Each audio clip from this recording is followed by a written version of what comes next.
Hello everyone, this अभिषेक। जैसे कि अभी आप देख रहे हो कि एक कंप्लीट मैंने एक आउटलाइन बनाया है फेस का। और ये जो आउटलाइन मैंने बनाया है ग्रिड सिस्टम से बनाया है, जो कि मैं हमेशा आपको बताता हूँ किस तरीके से बना सकते हैं। मैकेनिकल पेंसिल यूज़ किया मैंने इसके लिए, आउटलाइन के लिए। और मैंने अनुपम का कार्ट्रिज पेपर यूज़ किया 130 GSM। और यहाँ पे मैंने चारकोल का यूज़ करने वाला हूँ हेयर के लिए, वो भी सॉफ्ट है। पेंटिंग ब्रश यूज़ कर रहा हूँ ब्लेंडिंग के लिए, कि जितने भी हेयर मैं बनाऊँगा उसको थ्रू आउट में उसको ब्लेंड करने वाला हूँ। और इसके अलावा जितने भी हम शाइन देंगे या फिर हाईलाइट देने के लिए दो इरेज़र का यूज़ किया, एक पेंसिल इरेज़र और एक टॉम्बो का मोनो इरेज़र है। और जिसके पास जो अवेलेबल हो वो उसको आप यूज़ कर सकते हैं। यहाँ पे मैंने एक और यूज़ किया है पिगमेंट पेन। ये पिगमेंट पेन है जो जितने भी आपके जो आउटसाइड में जो हेयर होते हैं, जितने भी नेचुरल लुक देना होता है तो उसके लिए हम इसको यूज़ कर सकते हैं। इसके जो ग्रेड होता है वो 0.1 0.2 0.3, तो इतने हल्के जो हैं वो फेस के लिए भी हम यूज़ कर सकते हैं। और जितने भी डस्ट हैं उसको निकालने के लिए हम मेकअप ब्रश का यूज़ कर सकते हैं। और यहाँ पे जितने भी आप शार्पन करते हैं पेंसिल को, तो उसके जो पाउडर निकलते हैं, ये जो भी उसका जो भी आप पार्टिकल्स हैं उसको हम यूज़ करेंगे ब्लेंड करने के लिए। जितने भी आप बैकग्राउंड अगर बनाते हैं, हेयर को भी बनाते हैं, या फिर हम आगे जो मूव फॉरवर्ड जो इसका स्किन बनाने वाले उसके लिए हम यूज़ करेंगे। और यहाँ पे जैसे आप देख रहे हो कि मेकअप ब्रश है ये, इसमें दो सेट दिए हुए। एक जो है आपका फोम, जो कि अच्छे से ब्लेंड करने के लिए होता है, स्किन के ब्लेंडिंग के लिए।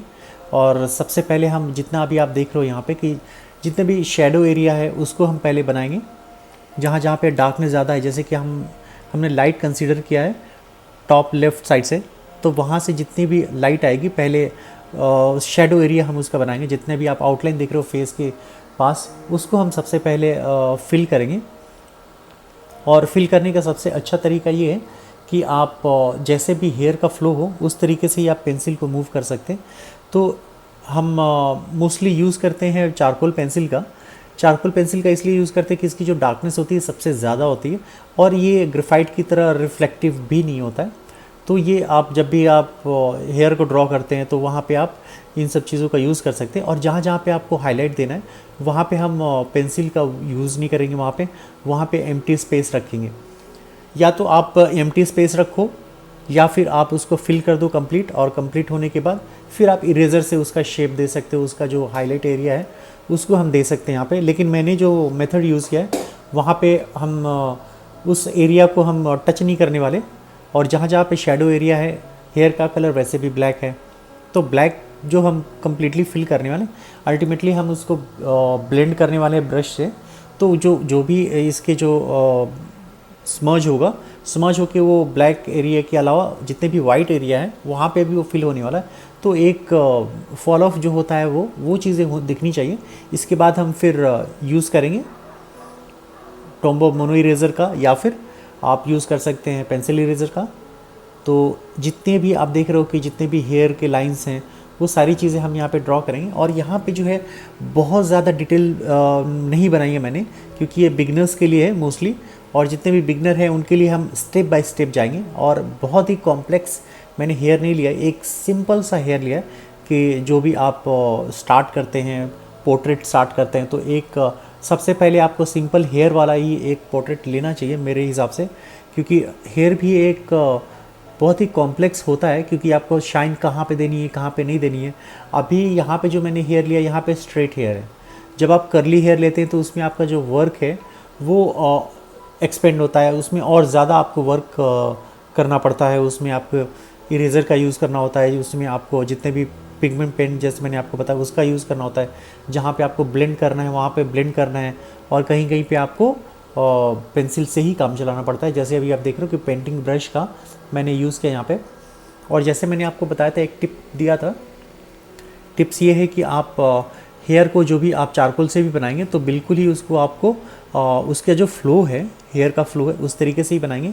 और यहाँ पे जैसे कर्ली हेयर्स जो आप देख रहे हो, एक्स्ट्रा हेयर्स जो है वो नेक के पास आए हैं, वहाँ पे मैंने बिल्कुल वहाँ ही पेंसिल को रन किया जहाँ पे हमें डार्क दिखाना है, जहाँ पे ब्राइट रखना है वहाँ पे हमने ब्राइट ही रखा है वहाँ पे। और यहाँ पे अभी जितने भी एरिया है उसको मैं अभी ब्लेंड कर रहा हूँ ब्रश से। अभी जो मैंने यूज़ किया है वो एकदम पतला जो ब्रश है, मेकअप ब्रश, उसका यूज़ किया मैंने कि जहाँ जहाँ पे मुझे एक शेड भी क्रिएट करना है। जैसे पेंसिल से हम यूज़ करते हैं फ्लो के लिए, वैसे ही इस ब्रश का यूज़ कर रहे हैं हम लोग। जैसे जैसे हेयर का फ्लो आए वैसे वैसे हम उसको फिल कर रहे हैं। तो अभी आप देख रहे हो कि एक जो बिल्कुल ही ब्राइट था वो एरिया जहाँ पे हम लोगों ने हाईलाइट के लिए छोड़ा था, वहाँ पे एक बिल्कुल ही ग्रे आप देख सकते हो, वहाँ पे एक इफ़ेक्ट आ चुका है। अब ये जो ग्रे इफेक्ट आए एक फिल लाइट की तरह है। अब यहाँ पे हम जब भी इरेज़र का यूज़ करेंगे तो उसकी जो शाइन होगी, हाईलाइट होगी, जो अभी आप स्पॉट देखते हो, वो सारी चीज़ें आ जाती है। और जितना भी आप बैकग्राउंड देख रहे हो, बैकग्राउंड को भी हम थोड़ा इसमें हम फिल करेंगे। इसलिए करेंगे कि हेयर का जो एक्स्ट्रा हम दिखाने वाले हैं, जैसे कि लाइट के कांटेक्ट में आता है तो थोड़े ब्राइट दिखते हैं। तो यहाँ पे मैं कुछ यहाँ पे बैकग्राउंड बनाने वाला हूँ। तो बैकग्राउंड बनाने के लिए जितना भी आप देख रहे हो पार्टिकल्स है, या फिर अब जो भी आप देख रहे हो हम लोगों ने शार्पन करके जो रखा हुआ है उसका पाउडर है, वो चीज़ें हम यहाँ पे अप्लाई कर रहे हैं। और ये मैं इसलिए ऐसा कर रहा हूँ कि जितने भी बिगनर्स हैं या फिर एमेचर आर्टिस्ट हैं, तो उनको ये पता नहीं होता कि ब्लेंड कैसे करना है, तो वो गलतियाँ वैसे ही करते हैं जैसे मैंने आपको बताया।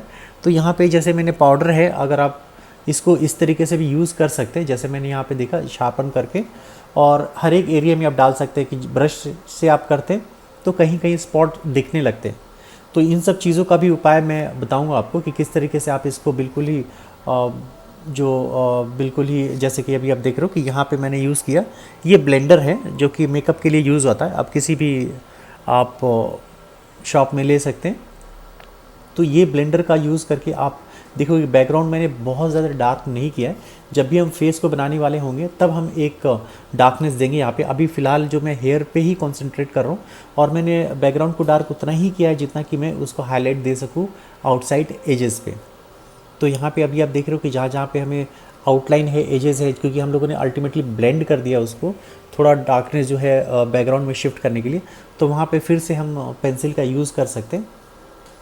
और जहाँ जहाँ पे जितनी बार पेंसिल का यूज़ करेंगे वहाँ पे हम थोड़ा ब्लेंड भी करेंगे। तो यहाँ पे जैसे अभी आप देख रहे हो कि अभी हम टॉम्बॉब मोनो इरेज़र का यूज़ कर रहे हैं हाईलाइट देने के लिए, जैसे मैंने आपको बताया था। तो यहाँ पे एक लाइन जो है, आपको एक शार्प लाइन दिखना चाहिए यहाँ पे, क्योंकि हेयर में जब भी हम शाइन देते हैं तो वहाँ पे जो लाइन होती है बिल्कुल ही शार्प होती है। और इसके लिए आप और शार्पन कर सकते हैं, जो कि है हमारा इरेज़र है। तो एक एक इरेज़र को आप बहुत ही आराम से करना है आपको। इसके बाद अगर आप इरेज़ कहीं कहीं ज़्यादा हो जाता है तो आप उसके बाद पिगमेंट पेंसिल जो है, पिगमेंट पेन है, उसकी हेल्प से आप उसको, क्योंकि उसके जो ग्रेड्स हैं वो कम है, जैसे कि 0.1 है, 0.2 है, 0.3, जैसे मैंने आपको बताया था। थिक हेयर देना है जहाँ पे 0.3, जहाँ पे आपको हेयर बनाना है तो वो आप बना सकते हैं 0.2 से। और 0.1 से आप बिल्कुल ही, जैसे फेस पे भी कुछ हेयर आते हैं तो वो चीज़ें नेचुरल लुक लाने के लिए वो चीज़ें हम करेंगे, लेकिन जब हम फेस को कंप्लीट करेंगे तब उस टाइम पे हम बनाएंगे। जैसे अभी आप देख रहे हो जहाँ जहाँ पे लाइट हिट कर रही है वहाँ वहाँ पे हम बिल्कुल ही उसको ब्राइट कर रहे हैं। और उसके जो आउटसाइड, जैसे मैंने आपको बताया था कि आउटसाइड बैकग्राउंड को भी हम लोगों ने थोड़ा डार्क किया है और कंप्लीट डार्क नहीं किया है। और यहाँ पे जैसे मैं आपको सिर्फ बता रहा हूँ कि हेयर कैसे बनाते हैं, उसका शाइन कैसे देते हैं।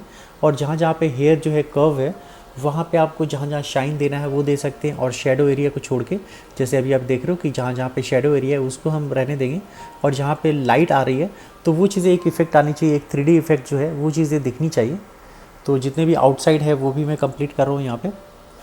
तो ये सब चीज़ें हैं जो आप जब भी एक हेयर बनाते हैं तो एक नेचुरल लुक आता है। ये जो चीज़ें हैं, ये जो कॉन्सेप्ट है वो चीज़ें मैं आपको बता रहा हूँ, और जितना मैंने प्रैक्टिस किया खुद से। और जैसा मैंने आपको बताया था कि ये बहुत ज़्यादा डिटेल में नहीं बना रहा हेयर को, और एक फ्लैट आप देख सकते हो कि एक कम, लेकिन फिर भी मैंने इसमें थोड़ा यूज़ किया। जैसे मैंने आपको बताया कि ये पिगमेंट पेन है, उसको आप यूज़ कर सकते हैं, अच्छे से यूज़ कर सकते हैं, और बिगनर्स के लिए बहुत ही फ़ायदेमंद है। क्योंकि आप एक एक हेयर जो है, आप कभी कभी जो चारकोल पेंसिल होता है वो बहुत ही थिक होता है, तो कभी कभी थिकनेस से लाइन जो होते हैं वो कभी कभी मोटे और पतले हो जाते हैं। तो यहाँ पे आपको एक इवन जो एक हेयर है वो एक हेयर एकदम इवन मिलेगा। अगर किसी के पास पिगमेंट पेन नहीं है तो आप मैकेनिकल पेंसिल का भी यूज़ कर सकते हैं। तो यहाँ पे जितने भी हैं हम लोगों ने कंप्लीट कर लिया। यहाँ पे जितने भी आप शेप देने हैं, जितना आपको एक्स्ट्रा हेयर है, वो चीज़ें आप अपने कॉन्सेप्ट के हिसाब से बना सकते हैं। तो यहाँ पे हर एक थ्रू आउट जितना भी है, आप जितना भी हम लोगों ने इरेज़र का भी यूज़ किया यहाँ पे, तो उस एरिया में भी हम थोड़ा पेन का यूज़ कर रहे हैं। और जनरली हम जेल पेन का यूज़ नहीं करते हैं, जेल पेन की थोड़ा उसमें 0.5 या 0.7 है तो थिकनेस ज़्यादा होती है, तो वो चीज़ें हमें नहीं करना है यहाँ पे। तो इसके लिए मैंने यहाँ पे 0.3, 0.2, 0.1 का यूज़ किया है।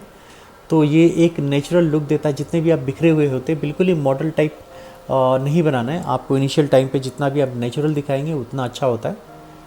और जैसा कि अभी आप देख रहे हो कि एक एक बिखरे हेयर हैं, और जब से ही हम फेस भी बनाएंगे तो फेस बनाने के टाइम पे भी हम थोड़े से जो हेयर है वो भी हम एक्स्ट्रा हेयर्स जो है वो हम फेस पे डालने वाले हैं कि वो नेचुरल दिखे। और तो यहाँ पे जितने भी हैं आप देख रहे हो कि एकदम सॉफ्ट हैंड ही कर रहे हैं। ये भी जब हम करेंगे पिगमेंट पेन का भी यूज़ करेंगे तो हम इसको सॉफ्ट ही यूज़ करेंगे। तो यहाँ पे जितने भी आउटसाइड हैं वो सारी चीज़ें अभी मैं आपको बता दे रहा हूँ, और जैसे जैसे हम फेस को भी बनाएंगे तो वो चीज़ों को भी हम कंसिडर करेंगे आगे आने वाले टाइम पे। जितने भी आप देख रहे हो हेयर को भी एक फ्री फ्लो आप हम दे सकते हैं यहाँ पे। और एक जैसे मैंने आपको बताया कि नेचुरल लुक के लिए जनरली हम इन चीज़ों को अवॉइड कर देते हैं, लेकिन अगर आप ये चीज़ें आप करते हो तो आपका जो हेयर है जो भी आप बनाते हो वो चीज़ें बिल्कुल ही नेचुरल दिखती हैं। इसके पास्ट ट्यूटोरियल जितने भी मैंने बनाए हैं पोर्ट्रेट के वो चीज़ें मैंने यहाँ पे यूज़ किया, और कुछ कुछ चीज़ें मैंने इंट्रोड्यूस किया है यहाँ पे, जैसे वाइट जेल पेन है। जहाँ पे अगर कभी कभी ऐसा होता है कि पेपर आपका इतना ज़्यादा रफ़ हो गया कि अगर आप ब्राइट जितना भी आप इरेज कर नहीं आ रहा है तो आप यहाँ पे जेल पेन का यूज़ कर सकते हैं, या फिर वाइट चारकोल पेंसिल आता है तो आप दोनों में से किसी का यूज़ कर सकते हैं। तो जितने भी मटेरियल मैंने यहाँ पे यूज़ किए हैं आप उसको ले सकते हैं। इस वीडियो के डिस्क्रिप्शन बॉक्स में मैंने वहाँ पे रखा हुआ है, आप उस लिंक पे क्लिक करके आप परचेज़ भी कर सकते हैं डिस्काउंटेड प्राइस पे। और यहाँ पे जहाँ जहाँ पे मैंने जेल पेन का यूज़ किया है तो एक सॉलिड वाइट लाइन दिखता है जो कि हमें एक ब्लेंड करना होता है। तो मैंने यहाँ पे ब्रश से ब्लेंड भी किया है।